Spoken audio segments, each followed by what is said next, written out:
Sports Betting Network. Follow the money. That's what I always say. You always follow the money. Yeah. This is Follow the Money with Mitch Moss and Pauly Howard on VSiN. Here we go. Welcome in. It is Follow the Money on VSiN, the Sports Betting Network. Mitch Moss, Pauly Howard, live with you downtown Las Vegas from the Circa Resort and Casino here for the next 4 hours today, leading into Thursday Night Football. Loaded to the gills, as always, Fantasy Football Hall of Famer Paul Charchian on the program in 30 minutes. Some fantasy talk, but also player props that he likes for tonight and on Sunday as well. Pauly, I'm looking at the screen right now for this game. Cowboys are favored. Some spots 5, others 5.5. Total is between 44.5 and 45.5. This number's kind of been all over the place earlier in the week. They were as low as 4 before money came in on Dallas in this game. I saw it get to as high as 6 for a minute, then buyback on the Giants, and probably going to go back and forth. Might touch 6 again before game time. Probably going to close around 5.5 is my guess in this game tonight. And it has not gone well, by the way. A lot of great numbers at vsin.com from Steve Makinen. Divisional home teams on Thursday Night Football are 11-20 ATS since 2019. And the Giants are 0-7 straight up their last 7 games on Thursday Night Football. I'll get into the primetime numbers with Danny Dimes and Dak Prescott in the division coming up here momentarily. But it kind of made sense, right, that money was coming in on the Cowboys. Probably more of a fade of the Giants than buying in on the Cowboys, I would think, because they've been terrible so far. Well, Dak's owned them, and you have your numbers about how strong he is against teams under 500 and teams in the division that are under 500. And the Danny Dimes primetime numbers are hideous. But there's a good article up on VSiN.com about how Cincinnati made an error Monday night trying to sell out to stop the run, and it backfired. At what point does Zimmer make adjustments and say, we have to stop Singletary and stop the run because we have the worst run defense, and it starts there? Which, if they do, okay, congratulations, can he do it? But then Neighbors and Robinson can beat you. Because what Jones has now in this weapon and what he did against Cleveland and what he's done all year, that changes things as well. And what does it mean for props? I don't know. Maybe they just can't stop the run and Zimmer can't make adjustments. But when you're giving up 274 on the ground last week and you're giving up 5.4 yards per carry, I mean, I would think all week, although this is the first time in Dallas history they're playing 3 days with only 3 days and then a road game here. So I don't know. As I said, I think he's stealing money and just there for the paycheck. But my handicap starts with, does he sell out to stop the run? What does that mean for Neighbors? Yeah, okay. And then on the flip side, the Cowboys' running game has been non-existent this year, right? Yeah. And the snap count for Ezekiel Elliott, this is not 2017 we're living in anymore. So the snap count has gone down, and the carries by game also down for Ezekiel Elliott from weeks 1 into 2, and then what happened in week 3 where he barely touched the football in their blowout loss. Well, it was a blowout. I thought that score was pretty misleading, actually, against the Ravens. So does that mean it's going to be a Rico Dowdell game, carrying the football a little bit more? Game theory here. Cowboys have destroyed this team a lot, especially with this matchup. Dak going against Danny Dimes hasn't really been close. Look at last year, prime example, 2 blowouts. So then if they get in front, is it going to be a Dowdell heavy game on the ground? Is it going to be like, well, CeeDee Lamb? Like, that's the storyline going into the season, right? Yeah. For the Cowboys, he is their one true outstanding weapon. And who else really do they have to throw the football to? The running backs are weak at best. And so, he has great numbers. We'll get to against the Giants in his career as well. But now his receiving yard prop has been going up by the minute, the way it appears. It's in the mid-80s now. Mm-hmm. I think he has a big game. Plus, he apologized for his bad body language and how he handled the loss Sunday, too. So, another guy that just, if he's not getting the ball, he pouts, which is unfortunate. And on top of that, Giants have injuries in the secondary. Yes. Now, do they protect Dak? Or was that just all these sacks, 7 sacks last week? Was that because the Giants got after the Browns' offensive line and they have so many injuries, there's nothing they can do? That was a fluke. I think it was more of that. You think so? Okay. Yes. Right. So then it's all about the passing game, and Dak goes off then. I would think Dak has a big game. And I like Dallas to get the win.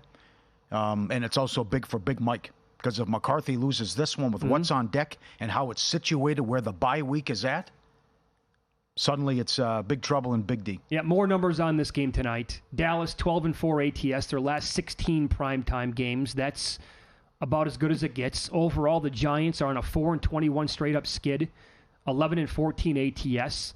Now, this is Dak Prescott against the division. So good. He's one of the best quarterbacks against his division in the entire NFL. 31-8 straight up, 28-11 ATS, and the average line was Cowboys minus 4.3 in those games. A little bit higher than that in the game tonight. Danny Dimes on the flip side, 1-13 straight up, 5-9 ATS at night, 0-6 straight up at home at night. And the Cowboys overall, 32-16 ATS against their division since 2016. You have loved this angle now for quite some time. The Giants, since 2020, overall are 47-22 to the under, but they have been one of the best teams in the league at going under home games. That's been the angle. Yep. For a long time. Yep. I think we're going to get points, though, tonight, though. But it's how is this your franchise quarterback, and you give him all this money, and he's 1-13 straight up in primetime games? I know it. Come on. What are we doing? Well, the other thing, the Dak is also, the last 20 years, he's the second best quarterback ATS against teams under 500. Brady, number one. So he feasts on these bad teams and what he's done and how he's owned the Giants also. Now, having said what you did about Danny Dimes, the prop on his touchdown passes tonight, it feels pretty juicy, I got to be honest. Over 1.5 is in the plus 190 range. Yeah. Two things. Are they getting blown out, so it's plenty of opportunities in garbage time, or is it this is Dallas D is horrendous, couldn't slow down the Saints, did not age well. All the issues last week against Baltimore. The Cleveland game was a fluke. Yeah, he has weapons. Neighbors has changed things. And I think that prop is out of whack. Neighbors might be that good. Yes, that you have to take the plus 190. I think everything that you just said might be correlated, right?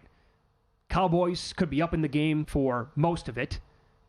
Based on the point spread, the history here, Dak against the Giants and against the division.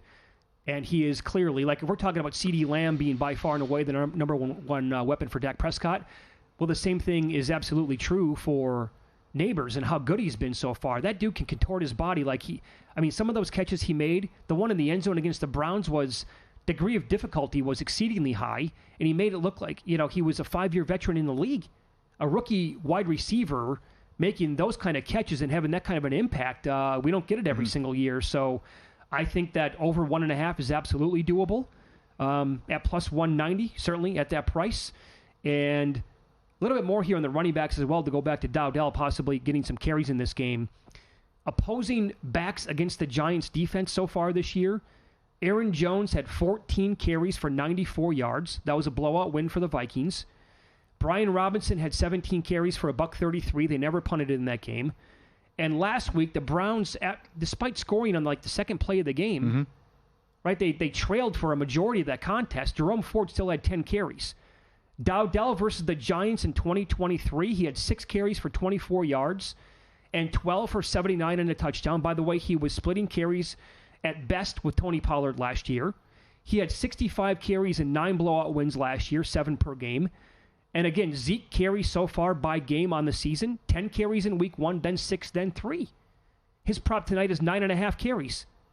I don't really know if I can trust the yards to go over where it's at right now, but it seems to me like, again, if it's a blowout here and they want to eventually melt some clock, I think Dowdell's going to be on the field much more than Zeke based on the, how it's trending right now over the first 3 weeks, and he might be the guy. I don't know how you guys look at juice, and maybe you have a cutoff point, but this has been the year of the kicker, and I'm all about special teams. We've talked about kickoff returns and opening touchbacks.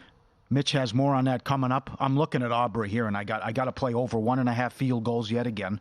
I have to play $1.20, $1.10 Cowboys to have the longest made field goal. Is it ought to play at that number? It has to be, yes. The guy is 15 of 15 from 50 plus, and he's 23 of 23 from 40 plus. You don't know what you're going to get out of Joseph, but the fact that McCarthy will try it and has done it early in games from 60 plus with this guy, and he hasn't missed. So over 1.5 made field goals, longest field goal, both teams 33-yard field goal, and everything Aubrey related here.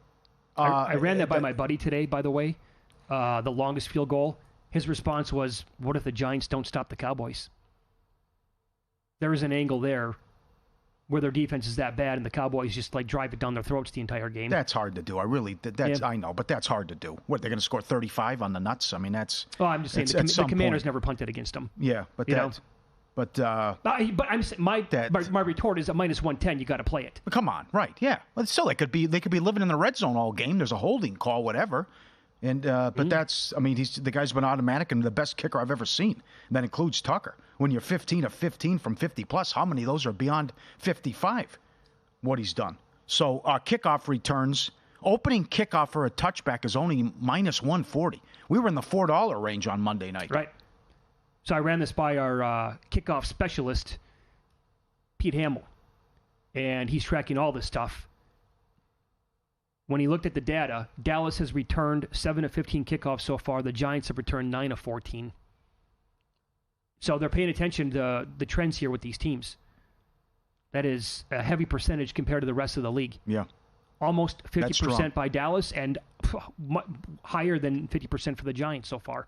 Our kickoff returns over. Is it minus? What is it? -140 then in this game? Yeah. So, did you say that? You just did, yeah. Got that? Okay. Yep. But I would imagine that's what that is too. And I'd have to look over then. Those are good numbers. Those are really good numbers. Giants bringing it out. Yeah. All right. 9 out of 14 times so far. Yeah. So something there to it anyway. I mean, when that's juiced at -140 and the rest of the league, you said, or Monday night was -$4, that's telling you something. Yeah. Up next, Paul's going to recap last night's betting action to win-lose and today's Major League Baseball card as well. I'm just going to put this out there. If the Yankees don't win tonight, they could be in some trouble. I'll explain why next.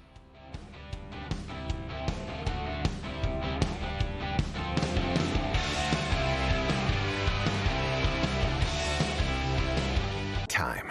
There's nothing more valuable. It's what drives everyone to make the most of every moment. We celebrate living large in the now. In a city where time disappears, we create experiences that electrify the soul and memories that will last forever. We go big, we go all night, and here, everyone is invited. So get loose and get loud. This is Circa. You'll have the time of your life. VSiN is thrilled to introduce a new VSiN.com tailor-made to the evolved needs of today's sports bettors. Our upgraded navigation streamlines your journey, allowing you to swiftly access articles, videos, and podcasts. Whether you're tuning in live or catching up on your favorite shows, everything is just a click away. VSiN.com guarantees a fluid and responsive experience across all devices, ensuring you stay connected wherever you are. We have enhanced tools such as our betting splits and expert picks, and introduce innovative features like parlay and odds calculators, all designed to make you a sharper bettor. Our How to Bet section is perfect for beginners, covering the fundamentals, while seasoned bettors can delve into our advanced betting strategies for the competitive edge you've been looking for. Sign up for free on VSiN.com or become a VSiN Pro subscriber, where you can unlock unlimited access to every tool, expert picks, and insight that make VSiN the sports betting network. Want to see who at VSiN is on a hot streak? Go to VSiN.com/picks to see all the selections and weekly leaderboard of VSiN hosts, writers, and guests. Become a VSiN Pro subscriber and get every pick sent to your inbox daily. Just head to VSiN.com/pro. Responsible sports betting starts with a game plan. That means stick to a budget. Keep it social, learn the game, and know the odds. Play with legal operators. And if you need help, reach out. Visit haveagameplan.org to learn more.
last night? Wow, winning. Or was it a rough one? Well, they can't all be winners, can they? Loser! You're a loser! Pauly Howard recaps the night in sports betting in Win Some, Lose Some. All right, last night, favorites 10-4 in MLB, unders 8, 5-1. The Pirates cash plus 145.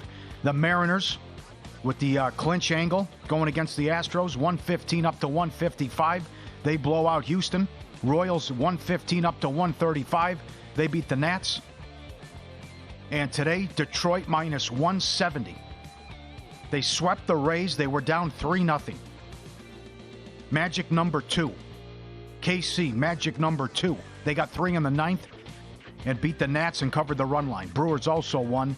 They were $1.10. WNBA playoffs. Home teams 8-0 straight up so far. Lose some. The Chicago White Sox plus $1.15 today, getting ready to sweep the Angels.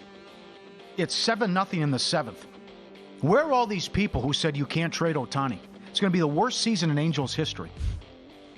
Where are they? And Flexen with the shutout. Personally, he was 2-15. He was winless in his last 23 starts. They were 4-29 when he pitched. 7-0 White Sox. Where does not trading Ohtani fall as one of the biggest gaffes ever by an organization? It's up there because you could have traded him numerous times and got a haul. And to get, nothing in return and watch this? Most losses in history. Unbelievable. Also, lose some. It'll work out for him personally. But ESPN laid off Zach Lowe today. Say goodbye to people who do research, do their homework, and are intelligent. Sad state of affairs. And ESPN is about to find out real quick what it's like with their horrible coverage when there's actually, you will refuse to put someone on a game who can break it down from an X's and O's standpoint and talk intelligently about the sport and not about hot takes and all the other buffoonery. Number one, let's cut down on the ex-jocks and athletes who's talking cliches. No one's watching a game for Terry Bradshaw and Jimmy Johnson or J.J. Watt, whatever, and then to think that they had Michael Wilbon, Stephen A. Smith, and who else on playoff coverage? And this guy, they say, no, sorry. He's got 1 million followers on Twitter. His podcast is awesome. He's the best NBA writer in the business. Sad day, laughable, can't believe it. What did I say earlier this week when Woj said goodbye? The NBA got a little less interesting. I meant it. Today, you can chalk it up as even more so, in my opinion. And I told people to be careful what you wish for when TNT announced that they might not bring the show back. They said, we're really going to go from 25 years of having that show to what ESPN's offering. You're going from the best of all time to something that's completely unwatchable. Good luck. Yep. I don't know who's on the... Paul, I have no idea because I can't watch. I haven't been able to watch their stuff in... I couldn't tell you how long. How's he not on your pregame coverage? How is he not on wall-to-wall coverage? He's great on X's and O's and articles and advanced stats and everything and data. It's all hot takes, I guess. Bad. I have no idea. Good. Who's this? This is from Joe, FTM at VSiN.com. More about how ridiculous this has been for Major League Baseball. We went to Boston on Saturday for the game against the Twins. 100% of rain all day and night until Sunday morning. They didn't postpone the game until 20 minutes before the first pitch, and the time was 4:10. At 4:30, they canceled the game. Everyone was in the stadium. The usher said they knew it was going to be a washout, but MLB refused to move the game. I have a 6-year-old son with me, had to go home, couldn't sell the tickets, had to eat them. We're in the Green Monster. None of this makes sense. No. Like, what are you doing? Crazy. All right, couple lose some videos. How about the dog saying no to the pickle here? Right, the dog's in the front seat. Hey, you want a little snack here? Right, a little taste. And he looks over. Right, hey, look at the paw. Takes the paw and puts the hand down and lowers it on the human. Get that stuff out of here. Vile weed. I want no part of it. Get that out of here. No good. Right? It's like the Rottweiler with the veggies. You ever see a panda sneeze? You have now. Here we go. Oh, he falls out. Tim, he surprised himself. I mean, that was a monster sneeze there. The panda's sitting down, just minding his business, hanging out in the snow, and then he sneezes and he falls out and rolls over, ass over tea kettle. Incredible. It's like a pile driver right out of the wheelbarrow. Yeah. Yes. 2 minutes, embellishing. Put them in the box. But we love them. I don't know how they exist. One bad beat, it just happened. White Sox, Angels, first 5 under. No score, bottom of the 5th. White Sox get a 7 spot. There it is. Great job, guys. Win some, lose some. NHL Guides out. Get it today. Previews every team. Stanley Cup odds, predictions, best bets. $9.99. Reserve your copy of the guide. Instant access. Everything we do. Dog videos, betting splits, top-rated systems, betting systems.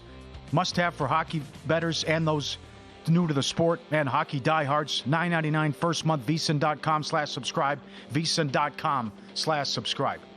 Moments ago, the Tigers came back to win. As we talked about, it was 3-0 in the 6th. The magic number is now 2. You saw 80-1 mid-August to make the playoffs? Books are tweeting about it right now. Oh, wow. Here's the final call on Tigers TV. A city that doesn't care about the odds has a baseball team to match.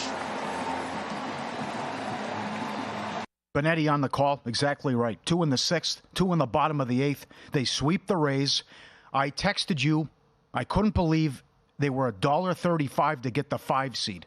Detroit closes with the White Sox, who have lost their last 20 road series. And the Royals have to go to Atlanta.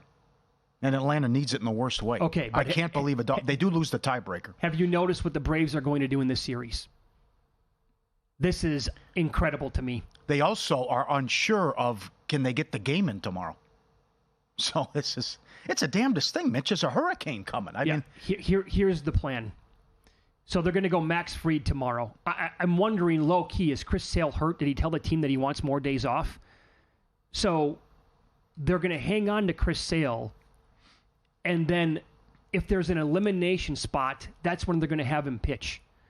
So if Fried's going to go Friday, as of right now, the Braves have announced that Saturday is TBD and Sunday starting pitcher is also TBD.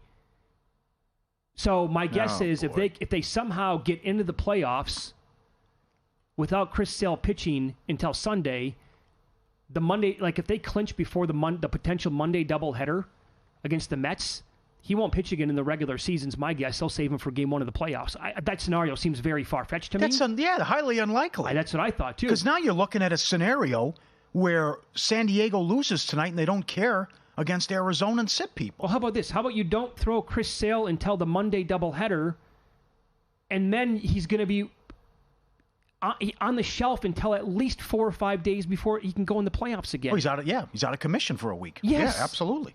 I don't agree with it. I do like what the White Sox did. They pushed back Crochet to go against Detroit tomorrow. You might only go 4 innings, but still, They said it's respect the game, and we're going to try to give them our best shot. I always go back to the 2004 World Series. Kevin Millar, right? Don't let us get this one tonight. Mm-hmm. Don't let us win. Because if you do, then we're going to have Petey coming back, and we're going to have Schilling coming back, and you just want to bury us right now. I would say this to the Yankees, don't let the Orioles get this one tonight. Mm-hmm. Now, Burns is going. He's only made 1 start against the Yankees this year. He was really good. 6 innings, 4 hits, 2 earned. And the reason why I'm saying that is because they then start a series against the Pirates. Okay, Pirates stink, right? Well, they're getting Jones tomorrow. Rodon goes, who's been good. He has 16 wins on the year. Jones, but earlier in the year, for like a 2-month stretch, he was really, really good. If they can't win that game, they get the current $2.40 favorite to win the National League Rookie of the Year, Paul Skeens, on Saturday. And after that, it would be Falter versus Schmidt, currently lined up to go. And the Orioles, meanwhile, get the Minnesota Twins. Yeah, well, I know it's still you're telling me there's a chance you got to lose out. What I'm looking at is how are they $7 to get the 1 seed? They're a half a game ahead of Cleveland, who closes with Houston, who has nothing to play for, and the Yankees have to go through that gauntlet. How are they $7? Yankees have the tiebreaker, though. I mean, they absolutely can lose this game tonight, and they're tied. Sure they can. I can't believe that price. And Skeens wants to stick it to him as well on Saturday. No doubt. By the way, if you're the Pirates, and if Skeens is like really, really good through like 5 innings, but he only has you got to pitch the guy. I do not want to see him getting yanked after 70 pitches. Go out there and have him, especially, by the way, you mentioned that with the White Sox, they're going to go Crochet, integrity of the game. I like it. if that division title or the 1 seed is still on the line and Skeens can go out there and shut him down and maybe win that game and have an impact on what's going to happen, you can't yank the guy. But it's the Pirates. Hope not. Yeah, I know. They're DFAing guys like 4 at bats short of getting a bonus. Yeah, that was bad. What your level of confidence in both guys pitching tonight in a big game in October? Cole more so than Burns? How low is it with Burns? No, I actually go Burns higher than Cole. You do? Yeah, this year, yeah. Okay. I would. I don't love Burns this year, but Cole's been a little, I don't know. He's not the same guy that won the Cy Young last year. And it's fortunately for the Dodgers, they got that win last night against the Padres. No, I had to have it. Had to have it. Paul Charchian, Fantasy Football Hall of Famer, on the show coming up next. He's going to present a really good question about Patrick Mahomes here on VSiN.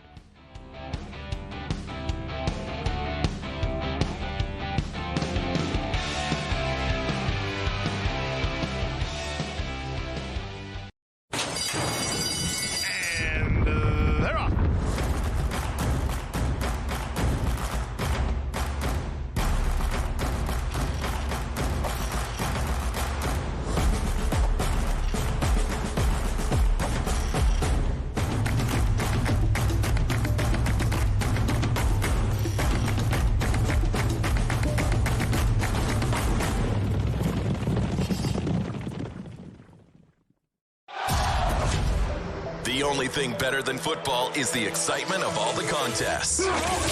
Catch the Circa Friday Football Invitational at 9 p.m. Eastern with picks from some of the sharpest bettors around the country. Then on Saturdays at 9, watch the Football Contest Show, where our expert hosts and guests go through the consensus choices for some of the biggest betting contests in the world. The fun doesn't stop there. Visit VSiN.com for the full lineup and join us on the Sports Betting Network.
This is VSiN, the Sports Betting Network.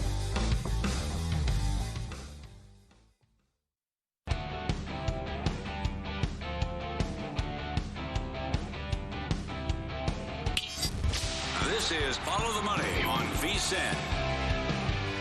Love Thursdays. Love our next guest. He joins us every week at this time. Paul Charchian on the program via the Progressive guest line. He is with GuillotineLeagues.com, and his podcast is called Fantasy Football Weekly. Charch, good afternoon. How are you? Great to talk to you. I have more excitement than most over tonight's game, I think, and I think it's going to be closer than most people think. So I'm very excited to break it down with you guys. So here's what we're going to do. You join us for 2 full segments on Thursdays. We'll do the player props for tonight and for Sunday coming up in about 15 minutes.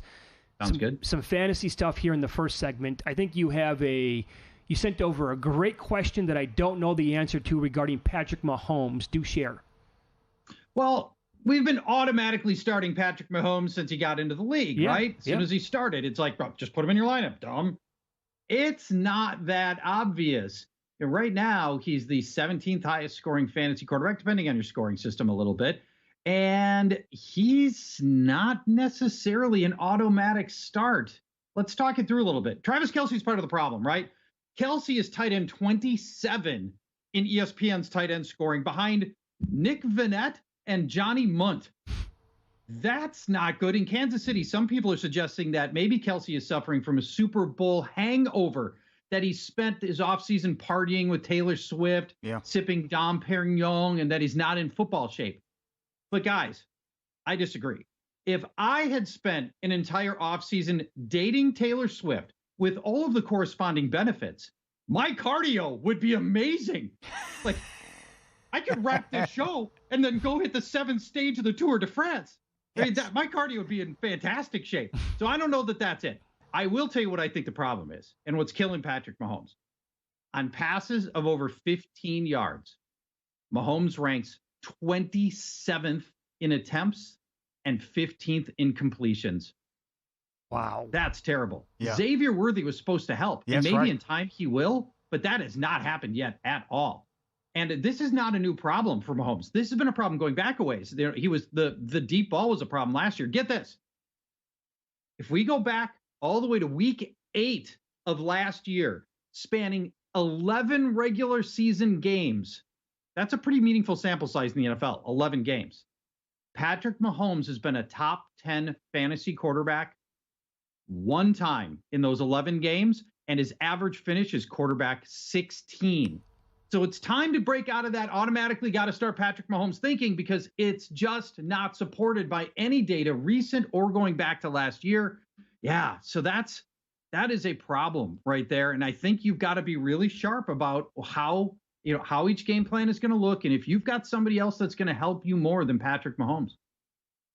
Excellent. Needs Hollywood Brown, too. That could help as well. So, we watched the game. It was bad. 2 horrendous interceptions by Richardson. What's your level of concern with his play? I would describe my level of concern for Anthony Richardson at a bowel-loosening level of existential dread. And everybody keeps saying, okay, give him time. It's only been 7 starts and 5 full games. But the passing that we're seeing is dreadful. Like, when am I allowed to start worrying about a young quarterback? Here, let me give you some data behind this. Anthony Richardson, completion rate, 49%, 12 completions per game, both dead last among starting quarterbacks on passes of longer than 12 yards, which is not even that far, 12 yards. Anthony Richardson's completion rate drops to 33%. And here's the other thing I keep hearing from fantasy managers. Well, I don't care about his passing. I'm here for the running for Anthony Richardson. Yeah, well, that's a problem too, because he's only getting 6 designed runs a game, 39 rushing yards, which isn't terrible, but that's not enough to overcome the passing deficiencies. And the bigger problem overseeing all of this, the reigning comeback player of the year is looming on the bench in Joe Flacco. Look what just happened with the Panthers. Panthers were in trouble. They went to an older veteran who could provide stability at the quarterback position, while a younger, struggling quarterback can try to learn from him, and they turn this thing around in a week. So if Anthony Richardson continues to do this, and Shane Steichen does not have the luxury, he's on the hot seat, he doesn't have the luxury of rolling this thing out forever. He's got to get some wins. Joe Flacco could end up replacing Richardson at some point. Well, that'd be a hell of a call if that actually happens. So it's Follow the Money here on VSiN, the Sports Betting Network. Paul Charchian, our guest. GuillotineLeagues.com. Podcast is called Fantasy Football Weekly. Do you feel the exact opposite about Sam Darnold this week and moving forward? Well, he's the NFL leader in touchdown passes. By the way, we get plenty wrong here, but you'll recall when I was in studio with you guys in July, we highlighted Sam Darnold at that time, either 30 or 40 to 1 to win Comeback Player of the Year, and how there was a plausible path for him to get there. It wasn't like bang the table, you got to go put this money down, but we talked about the path for Darnold to get there at the time.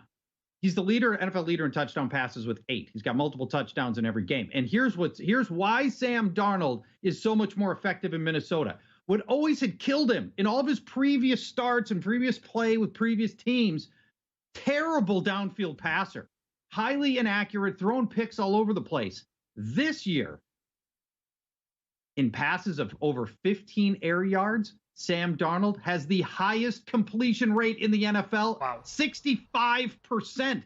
And 65% is so good. A third of the starting quarterbacks in the NFL don't have a 65 completion rate on all of their passes, let alone passes over 15 yards. So when I look ahead to this week, it's Green Bay. They faced Anthony Richardson, who we just talked about all of his struggles, Will Levis, who's also awful, yet they're still 24th in passing yards allowed, 24th in passing touchdowns allowed, and 22nd in opposing passer rating. This pass defense hasn't been great against bad quarterbacking.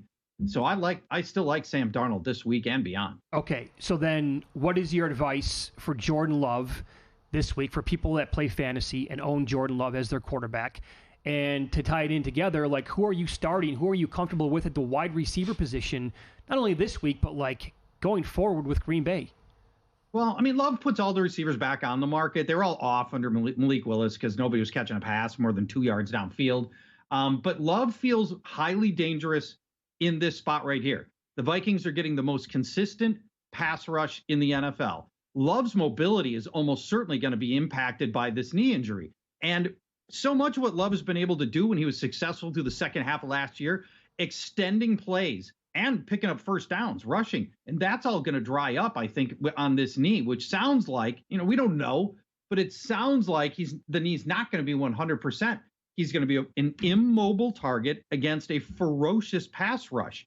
I don't like the way that sounds. And I would like to see Love get a game under his belt before we're starting really any of these players against a Vikings defense that has been way, way better than what we expected. I've got Love at quarterback 19 this week. Okay. Right. Well, how is Flores doing this? They're the first team in 23 years to have 5+ sacks in the first 3 games. They're number 1 in pressures, and they're number 1 in sacks. And everyone keeps saying the scheme, and I don't know where the blitz is coming from. And how is Flores doing this then? What he is doing pre-snap is jaw-dropping. He is baffling opposing quarterbacks with the pre-snap looks, and the way he's setting his alignments, you can't tell at all what's going to happen. He'll have Harrison Smith, their safety, who should be a Hall of Famer, by the way, but he's in flyover country in Minnesota, so nobody really knows who he is. An amazing safety. He'll be lined up 1 yard in front of a slot receiver, and you think he's going to play man on that slot receiver. He's right in front of him. And then at the snap, Harrison Smith is running straight backwards to get into cover 2, which you could never see coming. The pre-snap reads are so confounding that all these quarterbacks are getting done with at the end of their games. They're going, I couldn't even tell you what would just happen to me. We haven't seen anything like this. It's amazing what this Brian Flores defense is doing. Excellent. How about what's going on in the Chicago backfield? 30 seconds. Yeah, that's amazing, too. DeAndre Swift's going to be on his way out. In fact, I think trade him or drop him. Dead last in rushing yards over expectation at negative 2.5 rushing yards. Every time you hand DeAndre Swift the ball, he's losing you 2.5 yards. Yards after contact for DeAndre Swift, dead last. Avoided tackle rate, second to last. And when the game was on the line last week, final drive, they pulled DeAndre Swift for Roschon Johnson. Go pick up Roschon Johnson. I think he's going to be the starter, and we're going to talk more about DeAndre Swift in a few minutes. Hell of a tease. There you go, my man. You're a pro. If you ever get red-hot betting, you think your picks are worth money, Juice Reel, revolutionizing the way bettors buy and sell betting advice. You and everyone else links their accounts into Juice Reel. All your betting history loads into the free app. Everyone's bets imported straight from the books. You're as good as your betting data says you are. Unlock the picks that real talented bettors have their money on. Get paid real money when other people unlock your picks. Fully transparent betting advice from real people, only on Juice Reel. Download for free, iPhone or Android, REEL. Grab your phone, download it now, get the app Juice Reel. All right, so that was awesome. We'll continue one more segment here with Fantasy Football Hall of Famer Paul Charchian. He's with us here in the Progressive Guest Line with GuillotineLeagues.com and the Fantasy Football Weekly podcast. We'll find out what the angle is there, more with DeAndre Swift this week, and also with a player prop tonight between the Giants and the Vikings. He did a real deep dive on this player, and he likes him to go over with ladder bets here. He'll tell you which player and how to bet him coming up here on VSiN.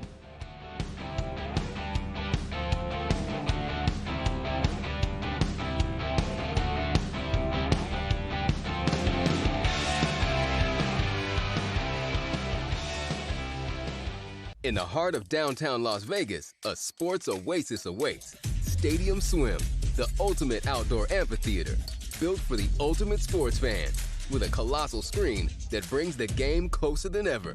Reserve a daybed, private cabana, or lounge in the center of it all. 6 pools to dive into as the game heats up. And the best part, there's never an off-season. Open 365 days a year. Stadium Swim, it's always spectator season.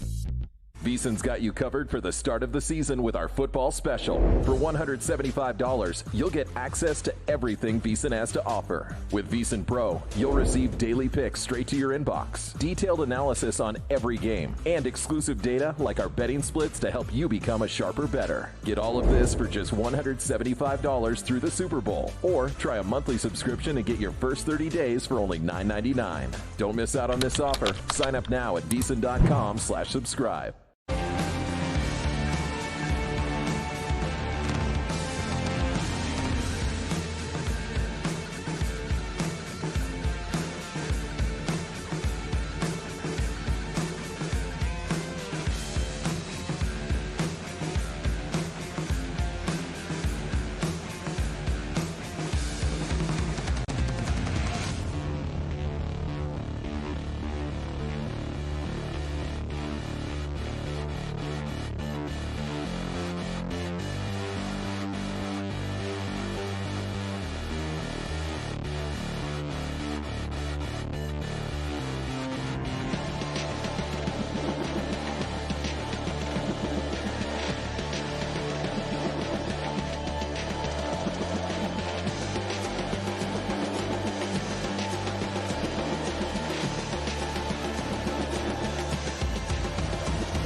This is Follow the Money on VSiN.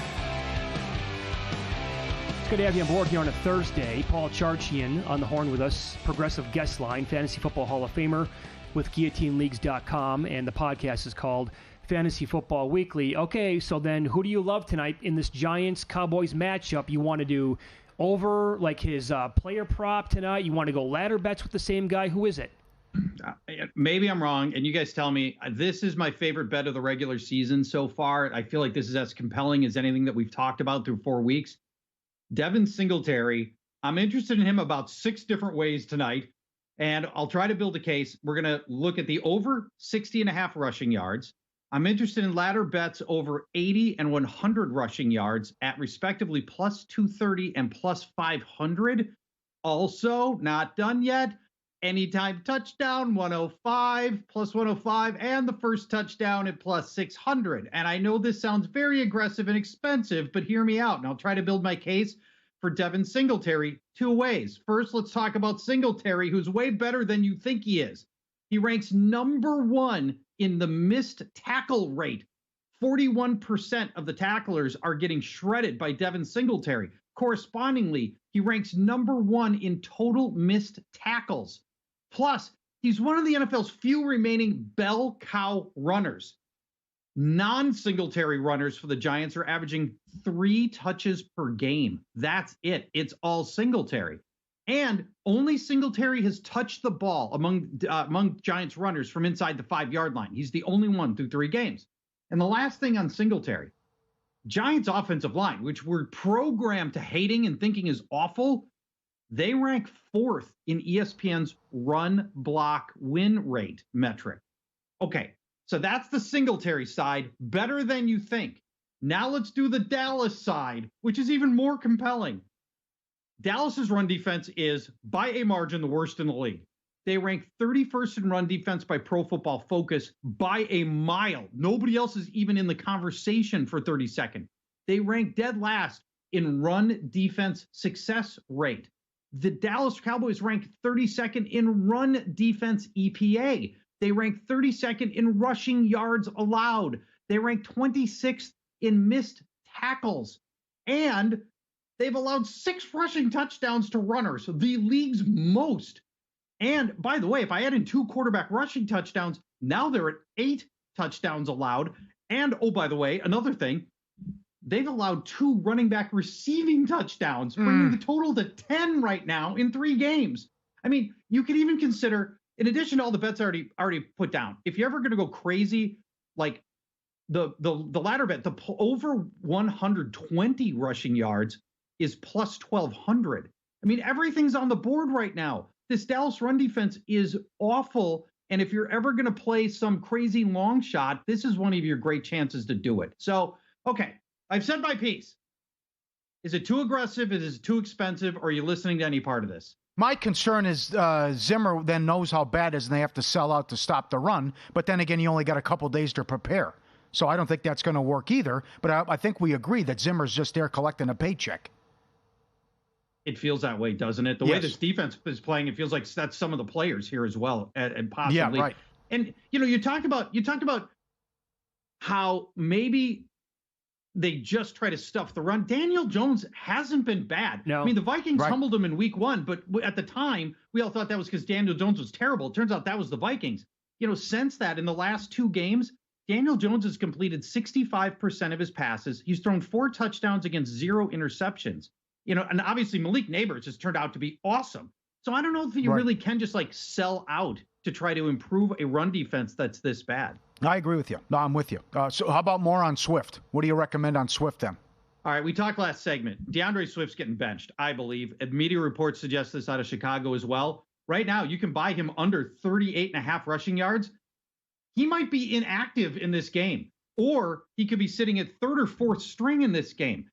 I think Roschon Johnson's going to start. Khalil Herbert's going to get worked in. Velus Jones plays special teams, so he's going to be active. This Swift thing is so bad based on the metrics that I gave you last segment. I don't think he starts, and I don't think he's going to touch 38.5 rushing yards, and we're going to see other runners way more involved than what we have in the past. What do you have on Stevenson? Ramondre Stevenson is his line. I like two different lines here. One is the over 13.5 carries because the Patriots don't have a functional passing offense. They have to run. Also over 53.5 yards because the Niners are weirdly bad against the run. Now, they rank 25th in run defense success rate. They're dead last in rushing yards before contact at 2.3. That means they're giving up 2.3 rushing yards before anybody's even making contact with anyone. San Francisco's allowed the second fewest missed tackles, which does worry me a little bit. They're not getting crushed that way. I'm not saying Stevenson's going to have a big game, but the only path to victory here for the Patriots is via Ramondre Stevenson's legs. Just like they won that first game, they went to overtime in that second game. It was when Stevenson was rocking, and I think they're going to give him plenty of carries in this one. All your years doing this in a Hall of Famer with all your bad beats and for what's transpired in fantasy and drafts, McCaffrey's supposed to be out expected to miss the next 2 months now, according to reports in the Bay Area. Would he go number 1, number 2 in most drafts? Is he even going to play? Well, don't know, but here's what I can tell you for sure, Pauly. Nobody travels to Europe to go get like the best, the best care you can possibly get. Go to the Mayo, right? If This is always like the last ditch thing. We're like, I'm going to some guy in a yurt in Argentina because they won't do that in America. Yeah. It's never a good sign. And I'm not saying that Europe doesn't have any good medicine, but I'm saying this is always like this desperation Hail Mary that seems to like never work. I can't think of a guy that's like pulled this off and then miraculously come back sooner than expected. I wouldn't be surprised if he misses the whole season. It's a sad story for him. Oh God. By the way, on that note then, overall running backs have actually been pretty good this year. And you've been saying do the opposite for a long, long time, and it's worked out for, oh my God, what, a decade, 15 years maybe, when you go heavy wide receivers early on and you avoid running backs. This year it's upside down. Yeah, it's yes and no. The elite wide receivers are all playing great, right? If you took Justin Jefferson or CeeDee Lamb, you're sitting in a really good spot. Jamar Chase, those guys, and that's what a lot of this is about. You've been able to get help with some of the runners that you went middle rounds. And it just kind of depends on who you pick, but I think that part's worked out pretty well. Hey, do we still have like 2 minutes to hit on Dalton Kincaid, who I love against Baltimore? Yeah, we were going to go there next. Great. Okay, let's hit on this. He's over 3.5 receptions, which is absurdly low. 37.5 yards against 37.5 receiving yards. Last week, we hit on Kyle Pitts, who abused the league's worst tight end defense, Kansas City. This week, we're going to focus on the second worst tight end defense, Baltimore. Ravens have allowed the second most tight end receptions, 7.5 per game. They've allowed the second most tight end yards, 93 per game. Now, we only need to get Dalton Kincaid to 37.5 yards. That gives me a 55-yard cushion compared to what the Ravens have been giving up so far. And by the way, not like the Ravens have been playing Rob Gronkowski and Tony Gonzalez in their prime. The top 3 tight ends against the Ravens have been Jake Ferguson, Brock Bowers, and Noah Gray, and they're still giving up all this. And this youth movement has arrived in Buffalo. The future's Dalton Kincaid. He's gotten 9 of the past 10 tight end targets from Josh Allen have gone to Dalton Kincaid. He's the guy now, not Dalton Knox. So Kincaid got dinged up in week 1, and it wasn't quite right week 2. Then last week, we really saw him run a ton more routes and be way more involved in the offense, and that's going to expand quite a bit here in week number 4. I love Kincaid against Baltimore this week. Yeah, awesome stuff as always. You have to go because I think you're catching the public transportation to go to Target Field and watch the Twins tonight. Are you not? There's about 8 of us going. I was going to say along with 25 other people. Yeah. Exactly. There is fan revolt in this town, the likes of which I have never seen before. Really? Yep. They hate ownership because ownership refused to spend money on a pitching staff that dearly needed help. They could have been competitive with just a couple more arms, right. And this team refused to spend. And this fan base is over it. We have multi-billionaire owners here in this town that won't spend, and the fans are up in arms. The games aren't on TV still, right? No, they got them back on TV. They got that worked out? It took half the season, and that didn't help. Sure. Oh, God, yeah, right. Charch, you're the best. Enjoy the game tonight. Thanks, guys. Talk to you later. Bye-bye. There you go. Paul Charchian, Progressive Guest Line. He is with GuillotineLeagues.com, and Fantasy Football Weekly is the name of his podcast as well. Good stuff. 3-0 A's? 3-0. Here we go. What a weird atmosphere and sad what's going on here. Final final home game. I will say this. Boy, oh boy. Good job by the fans showing up. They have been celebrating since before the game even started today. Yeah, beach balls and the big, packed. Yep. Oh. And so now the starter today, Rocker, got rocked. So he's now out for the Rangers. It was infuriating watching the pregame montage. You just forget all the great teams they had. Reggie Jackson, the Bash Brothers, Dave Stewart, Ricky Henderson, Tejada, Zito. No good. Paul, if you're a child of the 80s, how did you not love the Oakland A's? Yeah. You had to almost by default. They were so exciting. We'll get best bets in soccer up next with Steve Wiss here on VSiN.